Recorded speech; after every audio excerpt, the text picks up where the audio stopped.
In the last video, we talked about using an illustration for eternity. And in this video, I want to talk about how an illustration like that can also help us speak to suffering people and help them understand what God's purposes might be in their suffering. So think back to the illustration I was suggesting, the dot and the line. Take a pencil, draw it all the way around the room, and then finally come back and put a dot where you had begun. That dot represents this one little life. The line represents all of the lifetimes in eternity to come.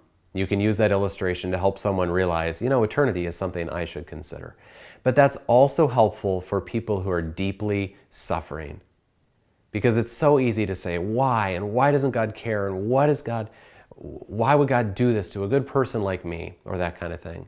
And one of the things we can do is illustrate eternity to them and then explain to them that God is determined to do whatever is best for us forever. He knows that this little life is so short compared to all of eternity to come.